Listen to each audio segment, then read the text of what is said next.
అదే RTV app వార్తల్ని క్షణాల్లో చదివే అవకాశం ఉంటుంది. ఒక న్యూస్ పేపర్, ఒక టెలివిజన్ ఛానల్ మీ చేతుల్లో ఎప్పుడూ ఉంటాయి.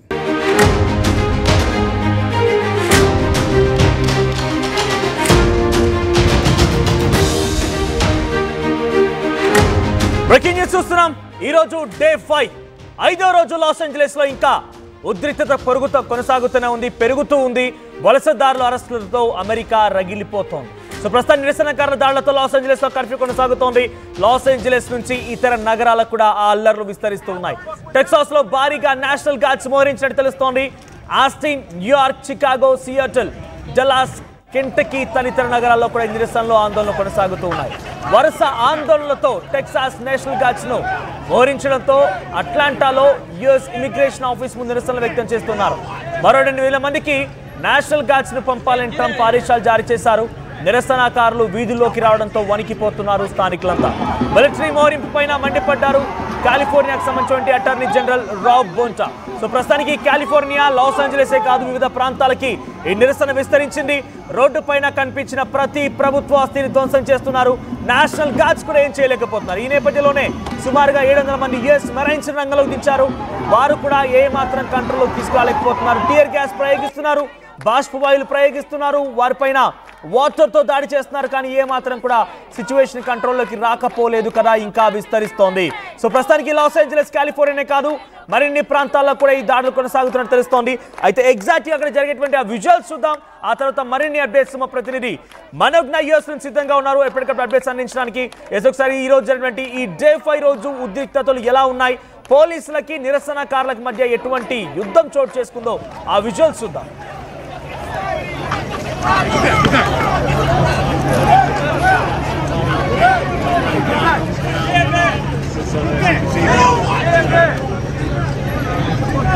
Get out of here. Nobody did anything. Expect my ass in your office on Monday for attacking my children. This is our city, and this was Mexico. You can't get this out of the land that was ours. Expect.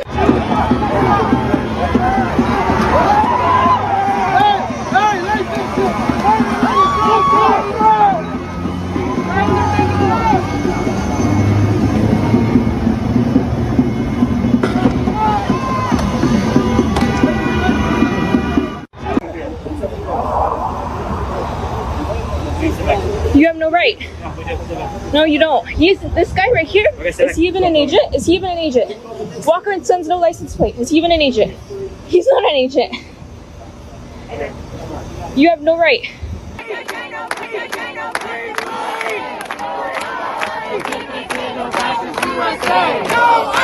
No KKK, no fascist USA.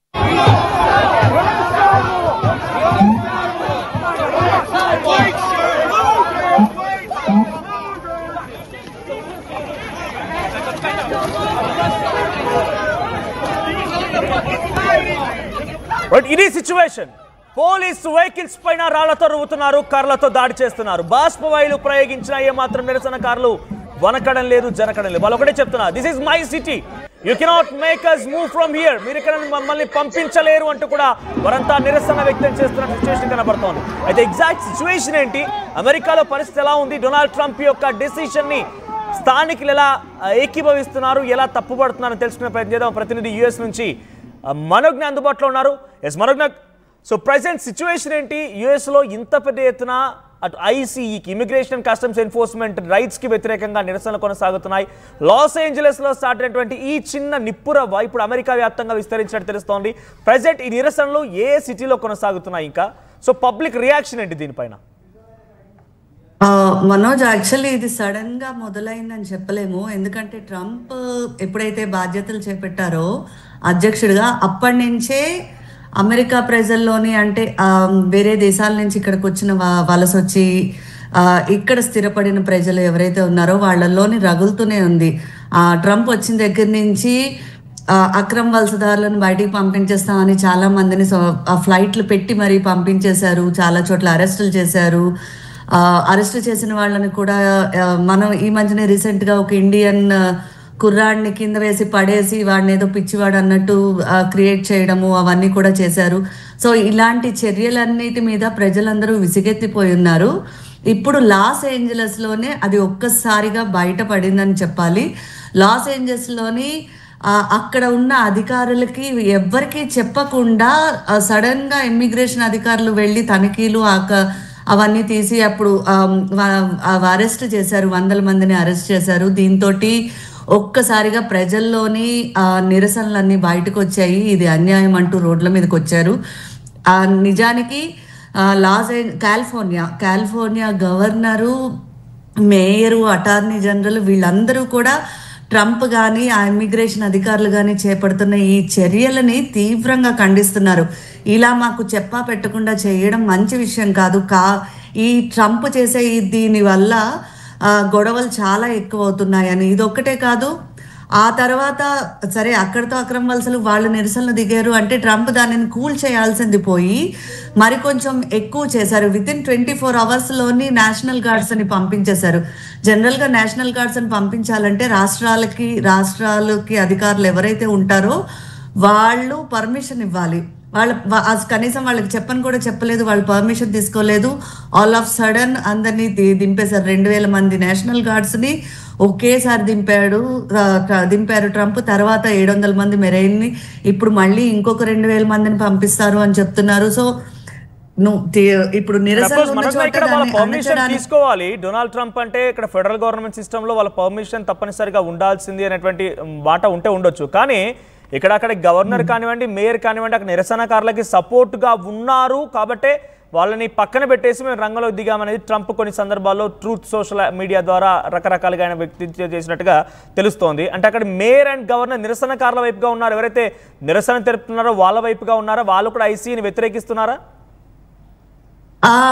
పూర్తిగా అని చెప్పలేం, కానీ మొదటి నుంచి California, Los Angeles ఈ నగరాలు ఏవైతే ఉన్నాయో అవి ఈ అక్రమ వలసలు ప్లస్ ప్యారిస్ ఒప్పందము ఇలాంటి వాటి మీద వ్యతిరేకత వ్యక్తపరుస్తూనే ఉన్నాయి. సో వాళ్ళు ఈ అక్రమ వలసలు అణచడాన్ని వాళ్ళు వ్యతిరేకిస్తున్నారని చెప్పాలి. అయితే పూర్తిగా నిరసనలని అడ్డుకోవటం లేదు, ఆందోళన అడ్డుకోవటం లేదు అని అయితే లేదు. వాళ్ళు ట్రై చేశారు, కానీ ట్రంప్ చేసిన చర్యల వలన వాళ్ళు కూడా ఇప్పుడు యాంటీగా అయిపోయారు. కొంత యాంటీనెస్ ఎక్కువ అయిపోయింది, పూర్తిగా యాంటీ అయిపోయారు. సో ఇప్పుడు ట్రంప్ దాన్ని ఎక్కువ చేస్తున్నారు అని వాళ్ళు అందరు ట్రంప్ మీద విరుచుకుపడుతున్నారు. న్యూసమ్ కానీ, గవర్నర్ న్యూసమ్ కానీ, అటార్నీ జనరల్ రాబ్ బోటా కానీ వీళ్ళందరూ దావా వేయడానికి కూడా రెడీ అయిపోయారు ఈ విషయం మీదనే. సో ప్రజెంట్ ఇంకా ఈ లాస్ ఏంజలస్ కాలిఫోర్నియాలో రాజుకున్నటువంటి ఈ నిప్పు, ఈ నిరసన ఎక్కడి వరకు విస్తరించింది, ఇంకా ఏ ప్రాంతాల్లో ఈ నిరసన కొనసాగుతుంది? ఒక పాయింట్లో మనం బిఫోర్ దాట్ మనం మాట్లాడుకుందాం. అసలు ఐసీఈ రైట్స్ వల్ల అక్కడ నిరసనకారులు ఎలా నష్టపోతూ ఉన్నారు అంటే, వారంతా కొన్ని ఏళ్ల పాటుగా ఇక్కడే ఉన్నాం, ఎప్పుడు రైట్స్ జరగలేదు, మేము ఇక్కడ నివాసం ఉన్నాం, ఇక్కడే ఉంటాం కూడా, ఎందుకు ఇక్కడ రైట్స్ జరగాల్సి వస్తుంది, పంపించేస్తున్నారు అనే క్వశ్చన్ వాళ్ళు చేస్తున్నారా? ఇదేనా మెయిన్ పాయింట్? ఐసీఈ అంటే ఇప్పుడు ట్రంప్ ఏమన్నాడంటే అక్రమ వలసదారులను పంపించడంతో పాటు యుఎస్ మెక్సికన్ బోర్డర్ ఏదైతే ఉన్నదో అది శాశ్వతంగా మూసేస్తాము అన్నట్టు చెప్తున్నారు ట్రంప్. దీనివల్ల ఏమంటే అమెరికాలోని ఎక్కువ మంది మెక్సికన్లే ఉంటారు. లాస్ ఏంజలస్ లాంటి నగరాల్లోని ఎప్పటి నుంచో మెక్సికన్స్ వచ్చి స్థిరపడిపోయారు. మొత్తం అమెరికాలోని చాలా మంది మెక్సికన్స్ ఉంటారు. ఆల్మోస్ట్ అమెరికాలో అమెరికన్స్ తర్వాత అత్యధికంగా ఉన్నది మెక్సికన్సే. సో వాళ్ళు బోర్డర్ మూసేస్తే ఇప్పుడు వాళ్ళని పంపించేసి ఇన్నేళ్లుగా ఇక్కడ ఉండి ఇక్కడ అలవాటు పడిపోయి ఇక్కడ దీనికి ఉన్న తర్వాత వాళ్ళు ఇది మా దేశం అనే అనుకుంటున్నారు. ఇప్పుడు సడన్ గా ఇది మీ దేశం కాదు పొండి అంటే ఎవరికైనా నష్టమే అవుతుంది. ఇప్పుడు ఉన్న పళ్ళంగా ఎవరు వదిలేసి వెళ్ళిపోలేరు. సో ట్రంప్ చర్యల వలన వాళ్ళకి నష్టమే వస్తుంది. మెక్సికన్లు అందరూ ఉన్న పళ్ళంగా వెళ్ళిపోవాలంటే చాలా కష్టం అవుతుంది. వాళ్ళు ఇక్కడ తరతరాలుగా స్థిర నివాసం ఏర్పాటు చేసుకున్న వాళ్ళని వెళ్ళిపోమనడం అన్యాయం. సో ఈ అన్యాయాన్ని ఐసీఈ అని దాని ద్వారా ప్రొటెస్ట్కి దిగారు వాళ్ళు. సో ప్రజెంట్ అంటే ఏ ప్రాంతాల్లో ఉండే అవకాశం అత్యధికంగా మెక్సికన్స్ లాస్ ఏంజలస్ కాలిఫోర్నియాతో పాటుగా ఇంకా ఏ ప్రాంతాల్లో ఉండే అవకాశం ఉంది? ఈ ఉద్యమం ఇంకెక్కడి వరకు విస్తరించింది ఇప్పుడు ప్రజెంట్? సో ట్రంప్కి ఇది ఒక రకంగా తలపోటుగానే మారింది.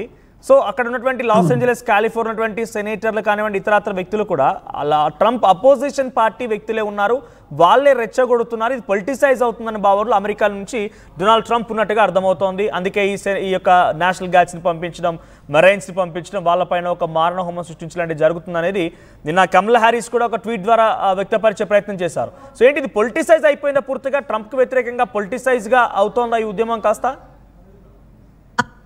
అవుతున్నది, అయ్యే ఛాన్సెస్ కూడా ఎక్కువ కనిపిస్తున్నాయి. ఎందుకంటే ట్రంప్ రావడము, అంటే ట్రంప్ గెలిచారు కానీ ట్రంప్ రావడం చాలా మందికి పెద్దగా నచ్చలేదు. తర్వాత వచ్చిన తర్వాత కూడా అక్రమ్ వలసలని ఫెడరల్ ఉద్యోగాలు తీసేయడం అని చెప్పి చాలా మంది ట్రంప్ వల్ల నష్టపోయి చాలా కోపంతో రగిలిపోతున్నారు. సో డెమోక్రాటిక్స్కి ఆబ్వియస్లీ ట్రంప్ రావడం ఇష్టం లేదు, వాళ్ళు దీన్ని యూజ్ చేసుకునే అవకాశమే ఉన్నది. కాలిఫోర్నియా లాంటి పెద్ద పెద్ద నగరాల్లో ట్రంప్కి అక్కడ ఉన్న అధికారులు వ్యతిరేకంగానే ఉన్నారు. అయితే ఈ మెక్సికన్లు టెక్సాస్, కాలిఫోర్నియా ఇటువైపు అంతా ఉన్నారు. టెక్సాస్ తోటి మెక్సికన్ బోర్డర్ పంచుకుంటుంది కాబట్టి టెక్సాస్లో ఎక్కువ మెక్సికన్లు ఉంటారు, అక్కడ ఎక్కువ గొడవలు జరుగుతున్నాయి.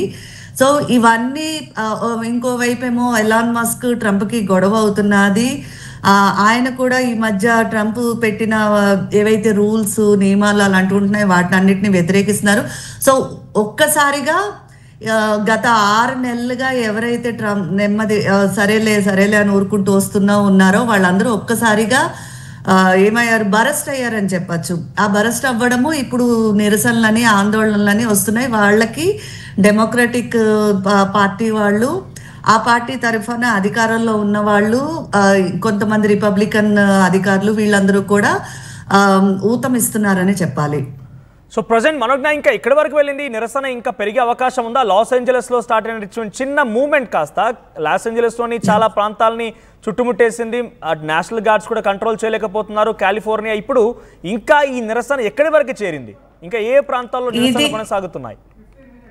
నిన్నటి వరకు ఇది లాస్ ఏంజలస్ వరకే ఉన్నది. లాస్ ఏంజలస్ దాటి కాలిఫోర్నియాలో కూడా రాలేదు. బట్ ఈ రోజు వచ్చేసరికి కాలిఫోర్నియాలోని San Francisco, Washington DC, US రాజధానిది వాషింగ్టన్ డీసీ, టెక్సాస్లోని ఆస్టిన్, డాలస్, ఇంకా జార్జియాలోని అట్లాంటా, ఈ మొత్తం అన్ని సిటీస్లోకి ఈ నిరసనలు వ్యాపించేసాయి. అట్లాంటాలో అయితే చాలా పెద్ద గొడవే జరిగింది. అక్కడ 100 మంది రోడ్ల మీదకి వచ్చి యుఎస్ ఇమిగ్రేషన్ ఆఫీసుల ముందు గొడవకి దిగారు. ఆ గొడవలోని, ఆ నిరసనలు వాటిల్లోని ఒక 5గురు అధికారులు తీవ్రంగా గాయపడ్డారు. దాంతో అక్కడ కూడా పోలీసులు రంగంలోకి దిగి టియర్ గ్యాస్ వేశారు, లాఠీలతోటి కొట్టారు అని చెప్తున్నారు. వెంటనే అయితే లాస్ ఏంజలస్ అంత ఇంకా పెద్దది అవ్వలేదు ఆస్టిన్లో, కానీ దాని తర్వాత చాలా పెద్దగా అయ్యింది ఆస్టిన్లోనే అని చెప్తున్నారు. అలాగే అట్లాంటా, డాలస్లో కూడా 100 మంది గుమికూడి ప్రొటెస్ట్ చేస్తున్నారు. వాళ్ళందరినీ పంపించడానికి చాలా కష్టమైంది అని చెప్తున్నారు.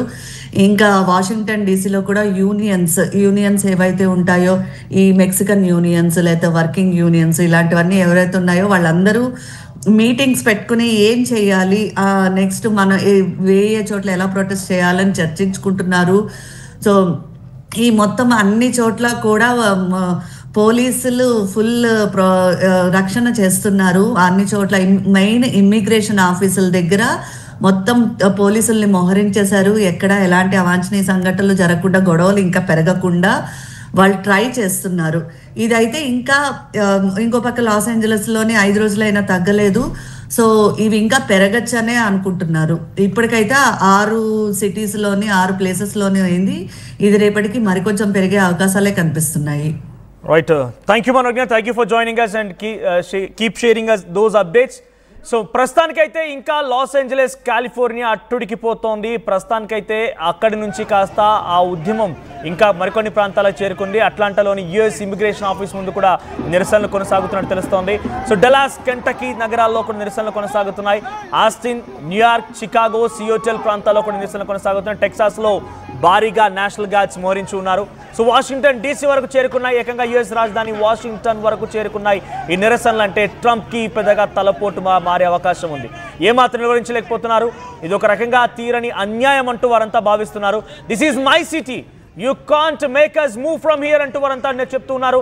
మెక్సికన్స్ అత్యధికంగా ఉన్నవారు వారంతా కూడా ఇప్పుడు ఈ యొక్క ఐసీఈ రైట్స్ ద్వారా ఇబ్బందులు పడుతున్నారు. వారంతా కూడా నిరసన వ్యక్తం చేస్తూ రోడ్లపైకి ఎక్కి ప్రభుత్వాలను ధ్వంసం చేస్తున్నారు. సో ఇటువంటి మరిన్ని అప్డేట్స్ మీకు ఎప్పటికప్పుడు చేరాలంటే వెంటనే RTV లైవ్ యాప్ను డౌన్లోడ్ చేసుకోండి. ఆ యాప్ లింక్ వీడియో డిస్క్రిప్షన్లో ఉంది. ఎప్పటికప్పుడు తాజా అప్డేట్స్ మీ చేతిలో ఉంటాయి. చూడమణి, నీ నుదుట కొత్త జీవితాన్ని రాస్తాను. మణిహారమై ఎద చేరి నీ గుండె చప్పుడు వింటాను. నీ చేతి గాజునై అనుక్షణం నీ చెంతే ఉంటాను. గొడ్డాణమై నీ తనువులో ఓ భాగం అవుతాను. ఈ వజ్ర పొంగరం సాక్షిగా నీ జీవితానికి బంగారు వర్ణం అవుతాను. ఏంటండో శ్రీవారు, మాటల్లో గారం కొత్త ఉంగరం.